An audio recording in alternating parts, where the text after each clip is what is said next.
Este es un Maimar del Tzemach Tzedek. El Tzemach Tzedek es el tercer rebbe de Chabad. Este libro se llama Derech Mitzvoisecha, el camino de tus mitzvot. Ya hemos estudiado algunos Maimorim de este libro. Y él se detiene en mitzvot, no en las 613, no llegó a escribir todo, pero él se detiene en mitzvot y explica la perspectiva mística de la mitzvah. ¿De qué se trata esta mitzvah? ¿Por qué elegí esta mitzvah? ¿Por qué me pareció interesante? Punto número 1, venimos de Shavuot. Hace poquitito fue Shavuot. Y la estrella de Shavuot es la Torá, por supuesto, y este Maimar habla sobre las diferentes perspectivas de la Torá, básicamente dos: la parte más profunda de la Torá, qué es realmente la Torá, y la parte exterior de la Torá, qué es lo que se ve de la Torá, qué es lo que estudiamos, etc. Y por el otro lado, porque tiene que ver con la parsha de esta semana, justo, obviamente la clase que viene seguimos y ya no será la parsha de esta semana, pero no importa, no lo vamos a terminar en una clase. La parsha de esta semana aparece los hijos de Levi, que eran tres, Kehos, Gershon y Merari, cargando el Mishkan, el tabernáculo, a lo largo del desierto, 40 años que el pueblo judío anduvo por el desierto. Entonces en esta parsha habla sobre este proceso, digamos, de cargar, en este caso particular, el Aron Kodesh, el arca donde estaban las Lujot, la Torá. Entonces tenía que ver con la parsha, tenía que ver después de Shavuot. Vamos. ¿Estamos? Vamos a empezar. Mitzvahs Masa Ha'or Bakotef. ¿Cuál es la mitzvah? La mitzvah consiste en cargar el arca a los hombros. Cargar el arca a los hombros. Vamos a ver. La mitzvah en el libro de Maimónides, del Rambam, cuando él enumera las mitzvot, es la 379. Los Isakoyanim Ha'or Bakotef. Los koyanim, los sacerdotes, tienen que cargar el arca donde estaba la Torá con las lujot, con las tablas que bajó Moshe del monte Sinai, a hombro, lo tienen que cargar a hombro. Shenemar, como está escrito, Ki avodas hakodesh aleim, los hijos de Kehos en la práctica, así se llamaban, el trabajo santo está sobre ellos. Bakotef isou, tienen que cargar a hombro. A hombro quiere decir no en carreta, de ninguna otra manera que no sea a mano. El asunto de esta mitzvah, el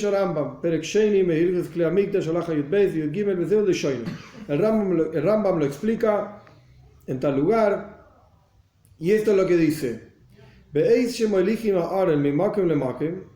en el tiempo en el que había que cargar el arca de un lugar a otro lugar, o sea, el pueblo judío en el desierto, y en un ratito vamos a ver una historia, yo la voy a contar brevemente por afuera, donde también hubo que cargar el arca. Y en base a esta historia está basado todo el discurso. Cuando hay que cargar el arca de un lugar a otro, no se puede cargar sobre un animal, no se puede cargar sobre una carreta. Es una mitzvah de las 613 mitzvot, que en la práctica hoy no la podemos cumplir. Paréntesis, hoy por hoy, de las 613 mitzvot se pueden cumplir solamente 270. Nada más. ¿Por qué hoy por hoy no se puede cumplir? Por ejemplo, ¿dónde está el arca para que la carguemos a mano? ¿Dónde está el Beis Hamikdash, el templo para que hagamos ofrendas? Hay montones de mitzvot que no están dadas las condiciones básicas para que las podamos cumplir. Sí.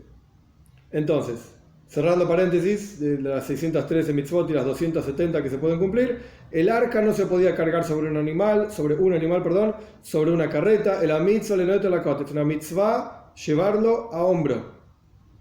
Y sigue el Rambam con lo siguiente, y sobre esto se va a basar el discurso. Dado que David se olvidó de esto, nosotros vamos a discutir qué es el olvido, de qué se trata el olvido. Dado que el rey David, se olvidó de esto y cargó el arca sobre una carreta, Nifratz Peretz Beuza. Traducción literal es como que se hizo un agujero en Uza. Uza era una persona. Ahora voy a contar la historia. Etcétera. Que cuando se lo carga en la práctica a los hombros, se lo carga cara a cara. Y las espaldas hacia afuera. Y la cara, el rostro hacia adentro. ¿Qué quiere decir esto? Imagínense un cuadrado. Un cuadrado, ¿sí? No era exacto cuadrado, era medio rectangular, pero no importa, un cubo. Con dos varas para cargar ese cubo, varas que sobresalen al cubo, ¿sí? 2 varas largas y un cubo en el medio. 4 koyanim, 2 adelante, 2 atrás, cargando esto al hombro, ¿sí? Ponían la vara sobre el hombro y lo cargaban. Pero, para no darle la espalda al Aarón, al arca, los koyanim que iban adelante, imagínense los 4 tipos caminando, iban caminando para atrás. Caminaban para atrás, mirándose, los 4 koyanim mirándose, y los de adelante caminaban para atrás y los de atrás caminaban para adelante, normal. Así cargaban el arca. ¿Estamos? Bien. Bekitsur, en resumen, ¿qué pasó con Uza? Uza era el nombre de un tipo, Uza. ¿Qué pasó con Uza? Hubo un momento en la historia del pueblo judío bastante complejo. Yo voy a contar la parte necesaria porque es una historia larga. El rey Shaul fue el primer rey del pueblo judío, hizo una guerra que fue la última de su vida, murió en esa guerra, hay todo un detalle de cómo se murió, etc. Murió en esa guerra, punto. A la guerra él llevó el Aarón, el arca que había hecho Moshe, ¿sí? Con las tablas y la Torá, qué sé yo, él lo llevó a la guerra porque necesitaba idud, ¿cómo se dice? Apoyo, porque su reinado estaba tambaleando, qué sé yo. Bien. En la práctica pierde la guerra, pierde feo, mal, y los Plishtim, los filisteos, que vivían en lo que hoy es la Franja de Gaza, que ya no existen más hace rato, el David Amelech, el rey David, se ocupó de que no existan más. Los Plishtim capturaron el arca, se lo llevaron. El Tanaj cuenta ampliamente, ¿sí? Incluso una historia risueña, como ciudad donde ponían el arca, ciudad donde los Plishtim tenían todo tipo de plagas, ratones y cosas con el baño, y desastre, y se la iban pasando, tipo, yo no la quiero, llévatela vos. Se la llevaba el otro, desastre en la ciudad. Se la pasaba al otro, desastre en la ciudad. Hasta que los sabios de los Plishtim se juntan, los brujos, yo que sé, los sabios se juntan y dicen, bueno, ¿qué hacemos con esto? Porque nos está haciendo daño. Este Dios del pueblo judío es demasiado para nosotros. ¿Qué hacemos? Bueno, y ahí diseñan todo un proceso que llevaba involucrado unas vacas que cargaban una carreta en donde iba el arca. Apoyaron el arca sobre la carreta, pusieron las vacas ahí y que se vayan solas. Y no te das cuenta, Baisharna Paris, y las vacas caminaban derechito desde lo que es la Franja de Gaza hacia Eretz Israel. Y se fueron. Y los Plishtim, los filisteos contentos porque se estaba yendo esto, se deshacían de este desastre que les causó desastres, etc. Bien, cuando el rey David ve del otro lado que estaba llegando esto, con las vacas caminando, y las vacas, cuenta el Midrash, iban cantando. Una cosa... Bien, el arca se posa en un lugar que se llama... Bueno, después el rey David quería llevar este arca hacia Jerusalén. La quería llevar a Jerusalén. Entonces empieza toda una procesión en la carreta en donde iba el arca, y ahí estaba el error. Si los Plishtim, los filisteos, lo mandaron en una carreta, ok, allá los filisteos no tienen esta mitzvah. Pero después para llevarlo de donde estaba hasta Jerusalén, había que llevarlo con Kohanim. Y el rey David se olvidó de esto. Pashat se olvidó. Y cargó en una carreta, y en un momento, imagínense los caminos de antes, eran todos así, desastrosos, en un momento parecía como que el arca se iba a caer, porque no sé si pisaron una piedra, no me acuerdo, se iba a caer. Uza, que era una persona, cuando vio que el arca se iba a caer, se acercó, como para sostenerla y que no se caiga. En ese instante muere Uza. Se murió. ¿Por qué? Porque el arca, así está escrito en el Talmud, el arca cargó a quienes la cargaban, a sí misma no se va a cargar. ¿Cuándo cargó a quienes la cargaban? Cuando el pueblo judío pasa el Yardén, el río Jordán, entrando con Yoshua, ¿sí? Mucho antes de toda esta historia, con Yoshua bin Nun, pasa el río Yardén, el arca levanta a los sacerdotes, a los Kohanim que la estaban cargando, y la lleva a los Kohanim hasta Eretz Israel. Milagro, no importa ahora el detalle de ese milagro. El punto es que el arca cargaba a los demás. A sí misma no se carga. Obvio, no necesita que Uza la sostenga. No se va a caer, no te preocupes. No se va a caer. No sabía, el pobre. El problema fue David Amelech. Él fue castigado por esto, porque el rey David debería haber sabido que quienes cargan el arca, los Kohanim. En realidad los Bnei Levi, no los Kohanim literalmente, los hijos de Levi. Él debería haber sabido esto. ¿Estamos? Bien. Para entender toda esta cuestión y obviamente entender de qué se trata el arca, de qué se trata cargar el arca, la Torah que estaba dentro del arca, esto es lo que el Tzemach Tzedek, que el Rebbe quiere explicar. Tenemos que entender primero la virtud que tenían las tablas que estaban dentro del Aron, entre paréntesis, para ubicarse nada más. Las tablas no eran como todo el mundo las dibuja, así, con un semicírculo arriba. No era así. Las tablas eran cubos, 6 tfajim, tipo 60 centímetros por 60 centímetros, por 3 tfajim, si no me acuerdo mal, unos 30, 15, 20 centímetros. Eran tablas rectangulares. Y vamos a ver más adelante de unos detalles muy interesantes de cómo eran. Hay que entender qué virtud tenían estas tablas que estaban colocadas adentro del arca. Estaban escritas de los dos lados.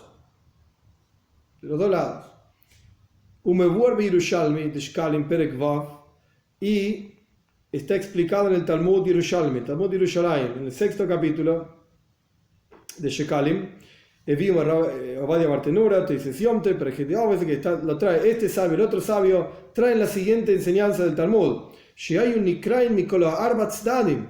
Vos podías leer las tablas de los 4 lados. Una cosa milagrosa, no era una tabla como quien dice vamos a esculpir una tabla. No. Eran tablas totalmente fuera de lo normal. Decían Sham, hasta dice Siomte, Menachem Azaria, esto era una cuestión, las tablas estas eran algo divino, de Dios. Imposible entender en nuestro intelecto. Está copiando de otro texto. Es decir, no tenían adelante y atrás las tablas. Vos agarrás un libro y está la tapa del libro y la contratapa del libro. La tapa del libro es la parte de adelante y la contratapa es atrás. Agarras una persona, tienes el rostro de la persona y la espalda de la persona, adelante y atrás, normal. Las tablas no tenían adelante y atrás. Era todo adelante. Sea cual fuere del lado que vos la veas, era adelante. ¿Y cuál sería el significado de eso? Hay que estudiar todo el coso. Ahora, ¿de dónde viene la creencia de que las tablas que las dibujan siempre? No sé. Algún personaje las dibujó así y quedó grabado, pero no eran así. Y el Talmud lo dice, o sea, es conocido, no es que es algo novedoso. El Talmud lo dice claramente, cómo eran las tablas, el tamaño que tenían, no es conocido. El punto es entonces, estas lujot, estas tablas no tenían cara y contracara, eran todo cara. Para entender esto, primero vamos a entender otra cosa que dicen nuestros sabios. El versículo dice, existe, Jochma significa sabiduría, Toira es la Torah, Noibel es algo que gotea, que va cayendo. Noibel Jochma, existe una especie de goteo de la sabiduría que trasciende a la Toira, trasciende a la Torah. Esta es la expresión de nuestros sabios. Aparentemente no se entiende esto que ellos dicen, lo que ellos dicen. ¿Qué es la Torah? Algo que gotea solamente, no es. Si vos tenés una botella de aceite llena de aceite y tirás unas gotitas, las gotitas no es la botella de aceite, son las gotitas de la botella de aceite. Entonces acá nuestros sabios dicen que la Torah no es la Torah exacta propiamente dicha. La Torah que nosotros tenemos es gotitas de la sabiduría divina. No es la sabiduría divina. Gotitas de la sabiduría divina. Esto hay que entenderlo. Porque vos, ¿cómo vas a llamar a la Torah gotitas de sabiduría? Pequeñas expresiones de sabiduría. De Aksiv está escrito en diferentes lugares está escrito que la Torah estaba junto a Dios. La Torah es aquello con lo que Dios tiene placer. Etzloi daika, cercano a Dios. Mesahakas lefana, jugaba, por así decir, frente a Dios. La Torah está frente a Dios, junto con Dios. Lefanav daika, frente a Dios. La Torah es el verdadero placer de Dios mismo. Y vos lo llamás gotitas de sabiduría. Y no solamente gotitas de sabiduría. Aquello que gotea, digamos, es solamente lo exterior, la espalda de algo, una mínima expresión de esa cosa, pero no la cosa misma. Entonces, ¿cómo es que nuestros sabios llaman a la Torah? Noiblois Jochma, como goteo de Jochma. La explicación es así. Las dos cosas son verdad. Está Jochma y está Noibleis Jochma. Está la sabiduría propiamente dicha, y está como ese goteo, esa minúscula expresión de sabiduría. Además, aquello que está escrito, que hay un goteo, una especie de expresión de sabiduría, que eso es la Torá, en eso consiste la Torá. Esto se refiere a la Torá que nosotros tenemos, nos fue entregada, esto es lo que nosotros tenemos.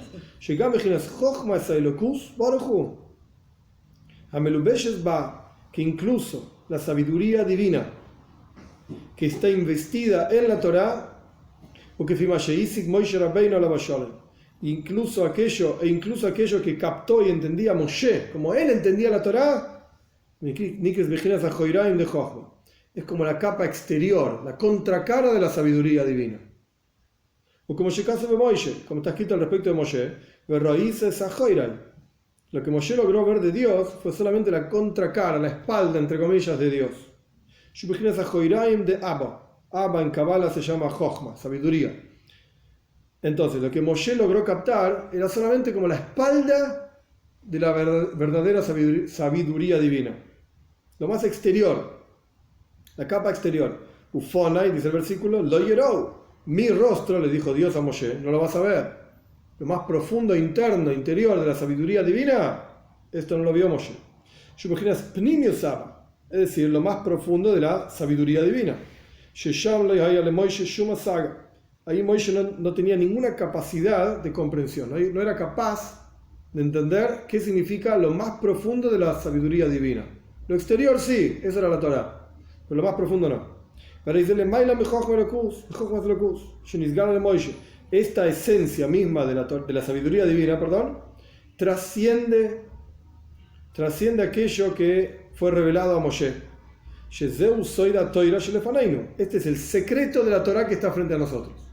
Entonces lo que tenemos acá es, en la Torá misma hay dos expresiones, como cara y contracara, como adentro y afuera, adelante y atrás. Está lo más profundo interior de la Torá, Pnimius HaTorah, que entre paréntesis es lo que estamos estudiando, cerramos paréntesis, y está Hitzoinius, está lo más exterior de la Torá, que era la clase de Talmud, la clase anterior. Lo más exterior de la Torá. Lo que nosotros tenemos hoy revelado ante nosotros es la parte exterior, la capa exterior de la Torá.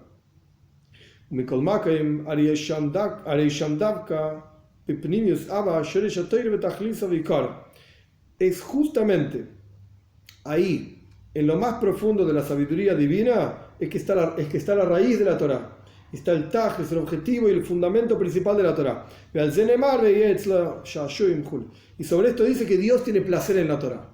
Entonces lo que Dios ve de la Torá, lo que le genera placer en la Torá, es la esencia misma de la Torá. Pnimius, lo más profundo, la cara de la Torá.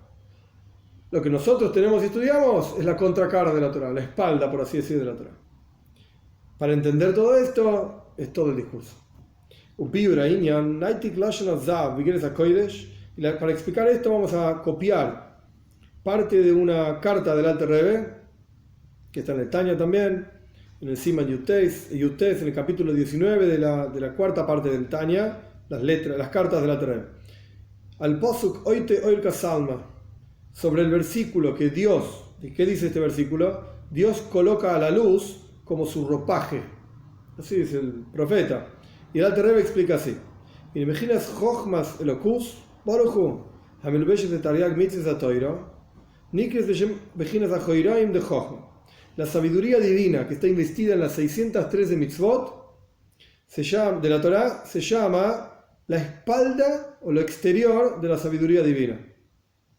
Kikol Ajoiraim Shebesfirois en Madreges Achitzoinius. Porque todo lo exterior, la espalda, digamos, de las sefirot son expresiones divinas, ya lo hablamos varias veces. Nuestros sabios en el Kabbalah explican que hay 10 expresiones diferentes, Jochma, Bina, Das, son 10 sefirot que no le importan cada una de ellas. El punto es que son expresiones de Hashem, expresiones de Dios, como Dios se muestra hacia nosotros, como sabio, como entendedor, como bondadoso, estricto, etc. Entonces, cada sefira tiene una expresión hacia afuera y una expresión de lo que realmente es. Y esto mismo se puede ver en las personas, no tiene que ver con la cosa mística de una sefirá. uno se muestra a sí mismo de una manera, mientras que uno es de otra, en su interior más profundo. Ahora no recuerdo quién era, no, algún cómico, ahora no recuerdo quién era, que hacia afuera era muy cómico, muy gracioso, pero la esencia de él era un tipo triste. Él mismo, un tipo triste, pero cuando tenía que salir a actuar y hacía reír a todo el mundo. ¿Por qué? Porque no es lo mismo lo que uno expresa que lo que uno es. No estamos hablando acá de hipocresía, no ese es el punto. El punto es, lo que uno muestra de uno mismo no necesariamente es lo que está en el interior de uno. Entonces acá tenemos, volviendo al mundo de la Sefirot, está la Sefirá propiamente dicha. Esa Sefirá tiene una expresión, se muestra de una manera, eso se llama Joiraim, lo exterior, lo que se ve. Pero lo que está dentro es otra cosa. Entonces, lo exterior se llama Ajoiraim, por ejemplo, se llama espaldas, se llama exterior. Es aquella porción, digamos, aquella expresión de esa sefirá que puede descender e investirse en las criaturas para darle vida a las criaturas. Esa es la parte que se llama Ajoiraim, exterior.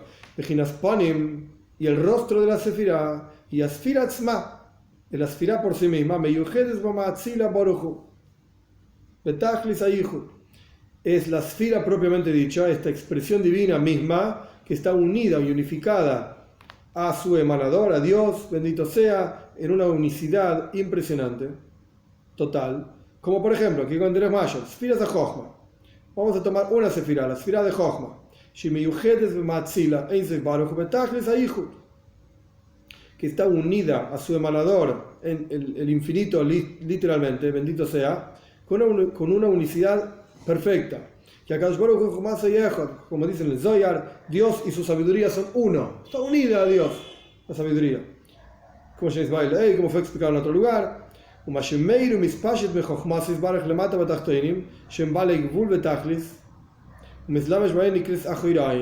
Y aquello que ilumina y se expresa de la sabiduría divina hacia abajo al mundo inferior, que somos limitados y tenemos un fin, digamos, un límite, y se inviste la sabiduría divina en cada uno de nosotros, eso se llama Ajoraim, lo exterior. Entonces vamos a mini resumen, para no perderse en el lenguaje, porque el punto acá no es tanto el lenguaje, sino las ideas. Cuando nos referimos a Jochma, a sabiduría divina, hay dos expresiones de la sabiduría divina. Expresión número uno, lo que Dios expresa de la sabiduría divina. Expresión número dos, como la sabiduría divina es para Dios mismo. Lo que se expresa lo llamamos Ajoiraim, lo exterior.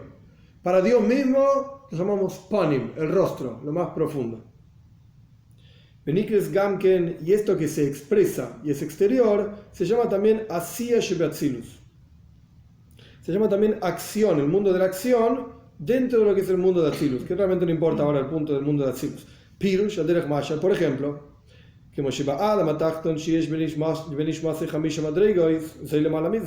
así como en el alma de la persona, aquí abajo, hay 5 niveles en el alma, y uno por encima del otro,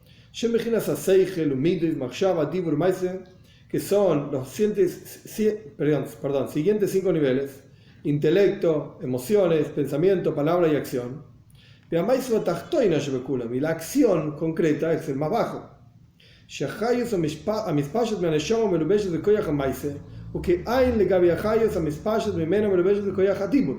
La vitalidad y energía divina investida de la sabiduría propia de la persona, investida en la acción, es insignificante a la sabiduría de la persona investida en la palabra, que a su vez que es insignificante frente a la sabiduría de la persona investida en el pensamiento y en las emociones, y en el intelecto. O sea, lo que está diciendo el Alter Rebbe es, a medida que se va alejando, por ejemplo, voy a decirlo de una manera y después lo digo de otra, a medida que se va alejando la cercanía de, por ejemplo, acción, palabra, pensamiento, etc., de la esencia misma de la persona, se reconoce menos la sabiduría de esa persona. ¿Ahora de vuelta? Sí, ahí va, lo digo de otra manera, por eso. Lo digo de otra manera. En la acción de una persona hay poca revelación de la capacidad de esa persona. En la palabra de la persona hay un poco más de revelación de la capacidad de la persona. En el pensamiento de la persona ya es algo interior, mucho más. En las emociones, en el intelecto propiamente dicho. Por ejemplo, O sea, llevándolo digamos, llevándolo a la práctica. sí, eso es lo que O sea, quiero decir. cada vez, No se condice tanto con el... cada vez hay como se va graduando Disminuyendo. Claro. disminuyendo para menos, o sea, Sí. llevándolo a la práctica. Sí. O sea, el Por ejemplo, pensamiento Como que se ya fracciona. No, como que se reduce. se reduce. Por ejemplo, el ejemplo sencillo. Estos que hacen cerámica, ¿cómo es? Artesano. Un artesano, gracias. Un artesano que hace un recipiente de cerámica. Y vos lo ves, y es lindo, está bien hecho. Esto te muestra la capacidad de esa persona. Pero no muestra toda la capacidad de esa Capacidad persona. manual. Oh, bueno, ¿qué? De ese artesano. Dentro Es del... muy puntual. Sí, dentro del ejemplo de un artesano, correcto. Sí, sí. No, porque puede ser que de matemática no sepa nada. No importa, el mundo artesano. Pero vos ves el recipiente y decís, mira qué lindo. El tipo que lo hizo es bueno en lo que hace. Pero eso es solamente una minúscula expresión de lo que el tipo es capaz de hacer. La cantidad de diferentes formas y modelos y qué sé yo que el tipo puede hacer son impresionantes. Pero el tipo hizo una acción. Eso es una... En ese caso, él está potenciando su habilidad por encima de las otras. Sí. Su habilidad manual. Pero el punto es, dentro de lo que es la única, digamos, habilidad de ser artesano de cerámicas, con un recipiente, acción propiamente dicha, vos ves las manos del tipo trabajando, tenés una idea de su capacidad. Ahora, cuando el tipo se pone a dar una charla sobre cómo hacer recipientes de cerámica, vos te das cuenta más de su capacidad. Se expresa en mayor nivel su capacidad cuando él habla del tema. Cuando te explica, esto lo tenés que hacer de tal manera, lo tenés que hacer de tal otra manera, yo ya he probado tales cosas y no funciona, hacerlo de otra manera, te doy tales consejos, te doy otros consejos, y la cerámica debe ser hecha de tal manera y procesada. El tipo se pone a hablar del tema y decís, este tipo sabe del tema. Ahora, cuando él para sí mismo está pensando del tema, es incluso muy superior a lo que él dice. Su propia capacidad interior es muy superior a todo lo que él está diciendo. Porque cuando uno transmite con la palabra, uno transmite una ínfima, minúscula cantidad. No siempre se expresa. No, de lo sí, que uno como cuando realmente vos sabe. estás pensando y que le decís, ¿me explico? Que Bueno, claro, porque no. vos tenés en la cabeza Hay un montón de cosas en la cabeza que no Hay dijiste. mucha gente que no sabe, que sabe un montón de su tema particular y no lo sabe transmitir. Es verdad, correcto. Son diferentes Tengo coijos. montones de ejemplos. Sí, señor, diferentes capacidades. Hay que tener la capacidad también de transmitir. Sí, señor. Sí, estoy de acuerdo. Y saber tener una docencia para explicarlo bien. Sí, didáctica. Sí, totalmente. Eso igual para Pero mí es una autolimitación. El que te dice es que no te lo puedes, no sirvo para explicártelo. Es otro don agregado al que ya Sí, tienes. se puede ver así o se puede Un ver. gran matemático que a lo mejor no sabe transmitir, pero sabe de No matemáticas. sé. Hay, por ejemplo, yo escuché uno que dice en la Torah Moshe era Jvad P. Sí, Era como, ¿cómo se dice Jvad de P? duro de boca, sí, le Duro costaba Ah, hablar. sí. Eso. Le costaba hablar. Y Y ahora yo escuché una midrash, una explicación que no que era tartamudo y eso, sino que todo lo que tenía adentro para explicar no era tan profundo que otra persona no podía entenderlo eso. Probablemente. Puede ser. Entonces Es era una explicación. parte como que la gente quizás no podían entenderlo. Es una explicación. Igualmente acá el énfasis, digamos, de lo que está hablando el Rebbe acá. Sí, ¿Eh? pero No, se entiende el concepto, sí. el énfasis de lo que está diciendo acá el Rebbe es, cuanto más te acercas a la esencia misma de la persona, tanto más se expresa la sabiduría de esa persona. Puede ser que para su propio interior, a mí no me importa el resto del mundo, yo estudio para mí. Pero esa expresión de sabiduría es muy superior al tipo dando una clase o al tipo transmitiendo alguna cuestión. Conocimiento. Claro. Al derech ze mamesh, literalmente así, ubejinas chochma seis baraj. Lo mismo pasa con la sabiduría divina. Mashiyuchal lispashet mimena leashpia betachtoinim kulam. Lo que se expresa de la sabiduría divina para darle vida al mundo inferior, aunque hay, es nada, es insignificante, frente a la sabiduría interior de Dios, como es esa sabiduría unificada a Dios. Lo que se expresa en este mundo de la sabiduría divina es ínfimo. De Kula Kamei Kelehoshi, porque todo frente a Dios es insignificante. Entonces, de vuelta, lo que es la sabiduría divina para Él mismo es impresionantemente superior, infinitamente superior a lo que es la sabiduría divina aplicada a la creación del mundo. En otras palabras, y esto ya lo hemos charlado en diferentes discursos hasídicos también, si Dios creó el universo entero, no quiero hacer todo el detalle ahora porque no es el momento, no importa, pero solamente para tener una imagen de lo que estamos hablando. Si Dios creó el mundo entero, así dice el Midrash, con una Hey, todo este mundo, todo el universo entero que nosotros conocemos y lo que no conocemos, etcétera, con la letra Hey nada más. Entonces, si nosotros, que este es el tema que va a tocar el Rebbe más adelante, si nosotros alabamos a Dios porque el mundo es muy lindo y muy grande, no es más que un insulto a Dios. ¿Vos me alabás porque yo sé decir Hey? Porque sé la letra Hey, ¿eso es toda tu alabanza? Es un insulto. Yo sé la Aleph, y la Beis, y la Gimel, y la Dalet, y todo el abecedario, y combinaciones, etcétera, etcétera, y vos me alabás porque yo sé decir una letra. ¿Se entiende el problema? Entonces, la sabiduría divina aplicada a la creación del mundo es nada, insignificante frente a la sabiduría divina como es para Él, para Dios. ¿Estamos? Y el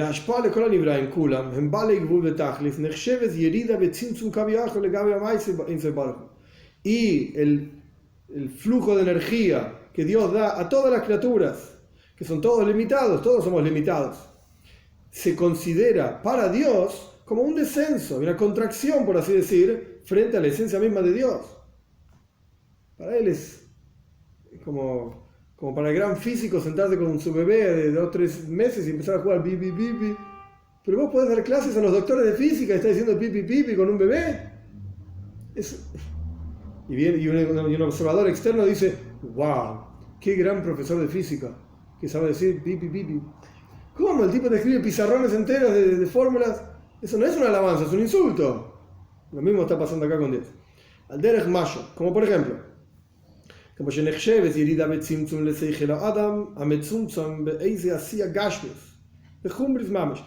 considera un descenso para el intelecto de una persona, que se contrae ese intelecto para actuar, para hacer algo práctico, concreto, físico, literalmente, no podés decir que ahí está expresada toda la capacidad intelectual de esa persona. Porque es una acción nada más. Y por lo tanto, por eso Moshe, que captó hasta el nivel exterior de Jochma, de la sabiduría divina,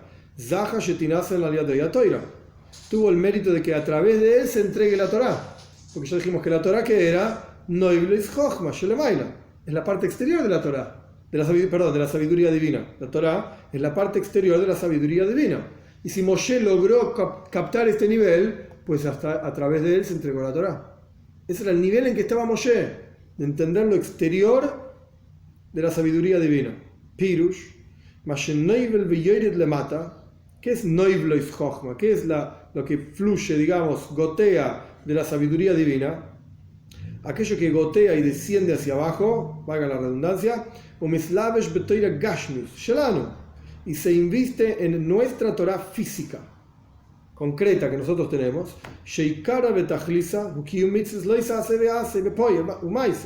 que el objetivo de la Torah es la observancia de las mitzvot, las 365 cosas que no se pueden hacer, y las 248 cosas que hay que hacer en la práctica. Eso es la Torah. Como está escrito hoy, como dicen decimos en el Shema, que yo te mando hoy para que hagas esto y aquello. Hoy es el momento, cuando estamos en vida, en este mundo físico, de cumplir las mitzvot. Entonces, ¿qué es la Torah? La Torah es una serie de instrucciones.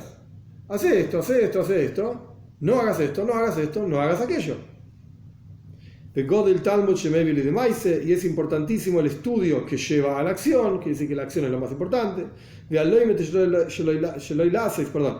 Y el Talmud dice, una persona que estudia sin el objetivo de cumplir, esto es duro, ya lo hemos hablado también. Hubiese sido mejor que se le dé vuelta la placenta, la panza de la madre, que ni nazca. Chao. Quiere decir que lo principal es la acción, no es el estudio. Y toda persona tiene que volver en Gilgulim, en reencarnaciones. Y toda persona tiene que volver en este mundo, a este mundo quiere decir, en diferentes reencarnaciones para cumplir las 613 mitzvot en la práctica. Hasta aquí lo que dice el Alter Rebbe. Muvan Mizeh, se entiende de todo esto.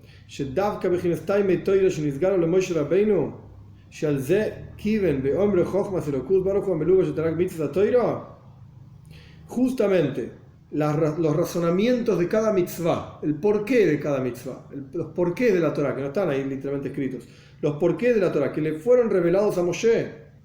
Sobre esto el Alter Rebbe dice, la sabiduría divina investida en las 613 mitzvot de la Torah, esas razones de porqué de cada mitzvah,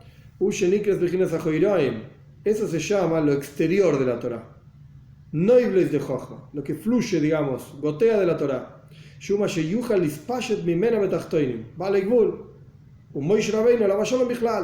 Que es lo único que puede esparcirse, expandirse, llegar hasta los mundos inferiores, incluso hasta los seres humanos aquí abajo, y Moshe incluido. Eso se llama Ajoiraim, se llama lo más exterior de la Torah. Pero los principales razonamientos de la Torah, que Moshe envíe días como son en el conocimiento divino literalmente, para él, como Dios entiende la Torah, eso es lo más profundo de la sabiduría divina. Y sobre esto está escrito, el rostro mío, dice Dios, mi rostro no lo vas a ver. Ay, si Moshe entendió solamente lo externo de la Torah, entonces nosotros, ¿qué vamos a entender? Bueno, vamos al Maimar. Vamos a paciencia. Vamos al Maimar. La pregunta es correcta. Pasa que no se puede responder todas las preguntas en 2 o 3 líneas. El Maimar habla de este tema puntualmente. Acá el Tzemach Tzedek tiene una nota, entre paréntesis, es una nota complicada solamente porque asume el conocimiento de diferentes niveles místicos. Yo la voy a leer así como está acá, voy a traducirla como está acá, y voy a explicar lo menos posible, porque no tiene sentido volverse loco, podríamos estar horas solamente con esta nota, no vamos a llegar a ningún lado, eso es lo peor de todo. Entonces, no se preocupen. El punto es así, antes de meternos en la nota. En cada, como dijimos anteriormente, cada esfera tiene pnimius y hitzoinius, tiene lo más interno propio y lo más exterior. Y decimos, está en Kabbalah explicado, que el pnimius de la esfera de abajo es el hitzoinius de la de arriba. ¿Estamos? Sí. Lo más profundo, lo interior de una esfera, en realidad es lo más exterior de la que está por encima de esa. La cabeza de una esfera es la pierna. Son las piernas de la de arriba, correcto. Bien. Entonces acá, en adición a ese sistema, en Kabbalah se explica diferentes conexiones que hay entre las diferentes sefirot, cómo se conectan entre ellas y qué se revela en cada una de ellas. Dicho todo esto, vamos a la nota. Paréntesis. Pnimius Abba o Pnimius Atik Yoimen. Hay una esfera que se llama Abba en Kabbalah. Abba es Jochma. En Hasid se llama Jochma, en Kabbalah se llama Abba, es lo mismo. Que por qué se llama así acá y así allá, es todo un tema también, ahora en ese momento. El punto es que se llama Abba, Jochma. La parte más interior de Abba, de este nivel que se llama Jochma, es un nivel que se llama Atik Yoimin. Traducido literal, Atik Yoimin es el anciano de los días. ¿Qué pasa? Daniel vio una visión profética. Y en su visión profética lo vio a Dios sentado, un hombre barbudo con barba blanca, ¿sí? Y dijo, el anciano de días era un viejo, era un anciano. Y lo vio así y lo expresó así, el pelo que era como la lana y qué sé yo. Bien, ese es un nivel espiritual. Dios no es un señor, Dios no es un hombre, no tiene forma, no tiene edad, no tiene ninguna de las limitaciones que nosotros conocemos, ninguna las tiene, ninguna. Entonces de vuelta vas a preguntar, entonces ¿qué vio Daniel? Daniel expresó como pudo algo que vio. Y lo expresó de esa manera. Y en Kabbalah se explica detalle por detalle, qué es la barba, por qué es blanca, qué es el pelo, por qué es con la lana. Cada uno de los detalles, que ahora no importan. El punto es que ese nivel que vio Daniel se llama Atik Yoimin, el anciano de días, que se conoce en Hasidus, en Kabbalah también, como la esencia misma de Hashem. Como está escrito en Pri Etz Chaim, está traído en tal acá y allá, etc. Este nivel de Atik Yoimin, es el placer que el rey tiene en sí mismo. Y como está escrito, voy a hacer para él placer, placentero, voy a estar oculto de los ojos de toda criatura. Y acá cierra la nota. Lo que está diciendo el rey acá es que dijimos que está Pnimius y Hitzoinius, lo más interno y lo más externo, de Jochma, de la sabiduría divina. Perfecto, entonces acá el rey dijo que a qué se refiere, cuál es el nivel técnico, simplemente es un nombre técnico de Pnimius de Jochma, de lo más profundo de Jochma, Atik Yoimin, así se llama. Y ese nivel, en el alma de la persona, para entender de lo que está hablando acá el Tzemach Tzedek, porque va a ser importante para el resto del Maimar. La clase pasada o la anterior, yo no me acuerdo, hablamos sobre placer. Y dijimos que en el Neshom, en el alma, hay diferentes potenciales, que en general se dividen en dos: potenciales intelectuales y potenciales emocionales, en la cabeza y en el corazón. Pero hay un tercer nivel, que en Kabbalah se llama Atik Yoimin, Arihampin, Keser, Keter, tiene diferentes nombres, que en el alma de la persona se divide en dos: la voluntad y el placer. Esto lo hablamos el año pasado, me parece. La voluntad y el placer. Y lo más profundo en la persona es el placer, no la voluntad. Es el placer el que dirige hacia dónde va a estar orientada la voluntad, y después la voluntad va a dirigir hacia dónde va a estar el intelecto. Lo que yo quiera, me voy a dedicar a buscarlo, etcétera, etcétera. Y cuanto más piense en eso, más lo voy a querer, etcétera. Pero lo más profundo que hay en la persona es el placer. Pero de vuelta, no, como dije en las otras clases, no el placer de comer chocolates, es una cosa mundana, un placer muy animalístico. El perro también disfruta de comer carne. Eso no es lo que nos define, es el placer de ser uno mismo. También hay el placer del camino. ¿Qué camino? No entendí. No, que hay digamos que una persona quizás no ve tan exacto el objetivo, pero está haciendo un camino como... El placer de andar, decís, en el camino. El placer de andar, claro. Bueno, porque te puedes expresar. Es que es una base, ¿sí? Es lo mismo que estoy diciendo yo, el placer de ser. De poder expresarse, de poder vivir, de poder ser uno mismo, como quien diría. Lo que decimos es disfrutar el ir hacia. Y no solamente el objetivo. No solamente, sí, el final. Disfruto mientras llego allá. Eso. Sí, Como dice Tevino, igual que un hombre fuerte alegrándose de correr por el campo. sí, sí. Una persona puede alegrar por el Este nivel de Atik Yoimin es el placer de Dios en sí mismo. Es el placer de Él en sí mismo. A eso se refiere. Eso es Pnimius HaTorah, el placer de Dios en sí mismo, en conocerse a sí mismo. Ahora bien, esto se llama Pnimius HaTorah. Lo más profundo de la Torah, cerramos el paréntesis, y más adelante va a aparecer más información sobre esto. Y vamos a aprender aquello que no está tan claro de aquello que está más claro, viendo otro escrito del Alter Rebbe, otro lugar donde el Alter Rebbe dice lo siguiente, y ahora nos vamos metiendo más en el tema. David, dice en el Zohar, está también en la Gemara, David Amelech llamó a la Torah Zmiros, cántico. Zmiros hay el hijo queja, bebeis meguray.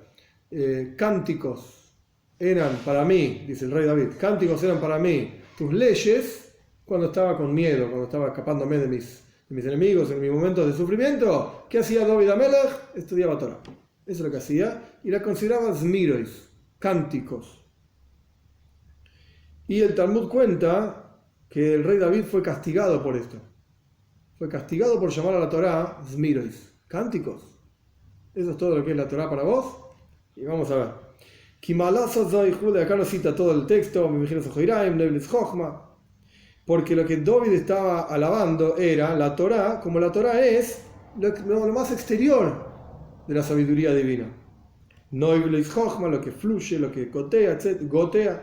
Aval Primius Sheb Oimek, Shu Primis Atoiro, pero lo más profundo del rostro divino, digamos, lo que es lo más profundo de la Torá, de la sabiduría divina, y Meyujedes Legambre Ben Baruch, está unificada en forma absoluta con Dios mismo. ¿Estamos? Lo que probamos hasta acá es que hay dos expresiones de la Torá, la más profunda y la exterior.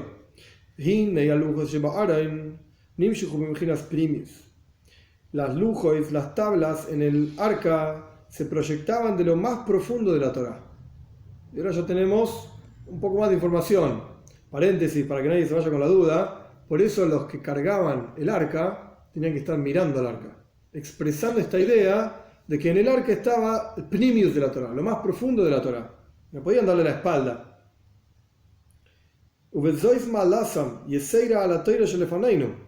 Y sobre esto es que las lujot, las tablas de la ley que estaban en el arca, tenían una virtud por sobre la Torá que nosotros tenemos hoy por hoy.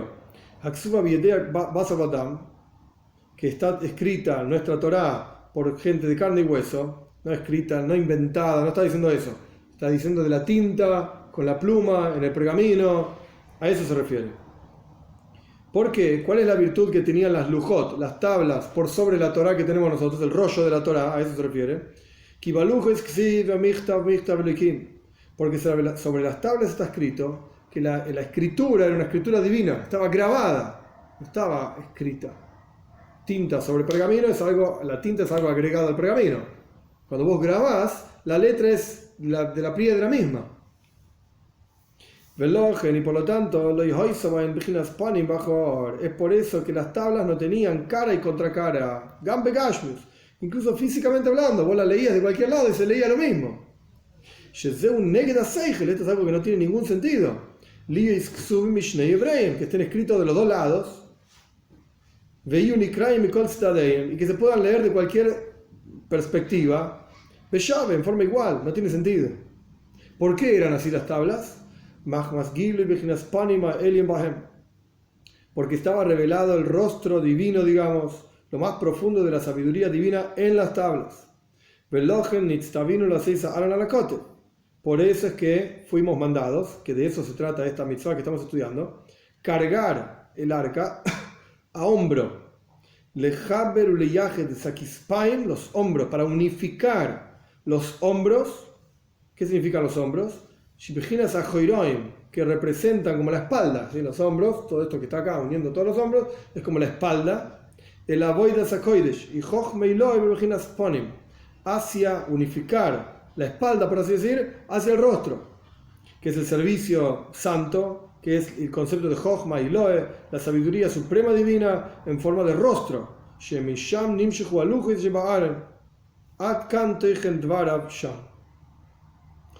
Que las lujot, las tablas, se proyectaron desde lo más profundo de la sabiduría divina y estaban dentro del arca, y es por eso que había que cargar el arca a hombro, para unir lo más exterior con lo más interior. Hasta aquí lo que explica el Alter Rebbe, y ahora viene toda la explicación del Tzemach Tzedek. Y Kitzur, no la explicación. Lo que está diciendo el Tzemach Tzedek, sacado del Alter Rebbe, es algo muy pashut, muy claro. Hay que aprender a hacer, esto es algo tan pashut que ni necesitaría decirlo, pero para mostrar cómo en realidad que esto es lo que está diciendo. Uno tiene que aprender a ser transparente. Transparente significa que cuando vos hables, seas vos realmente. No digas lo que no seas, se llama Ejad Bepe, Ejad Belev. Uno en la boca y otro en el corazón. Te quiero mucho, en realidad te odio. Ay, qué lindo, te quiero mucho. No hagas esto. Doble discurso. Claro. Eso lo que simboliza es que lo exterior no está en sintonía con lo interior. Porque yo siento de una manera y hablo de otra. Lo exterior no está en sintonía con lo interior. Hay que aprender a hacer en ese sentido, unir, en el lenguaje de acá, los hombros con el rostro, que no tiene sentido físicamente hablando. Lo que está diciendo es que tu interior realmente se exprese en tu exterior. Claro, pero también con las acciones. Totalmente, no totalmente. solamente el decir, sino sí, totalmente, 100%. que las acciones sean coherentes. Todo lo que sea exterior en tu vida, que vaya en la misma dirección que tu interior. Sí, totalmente.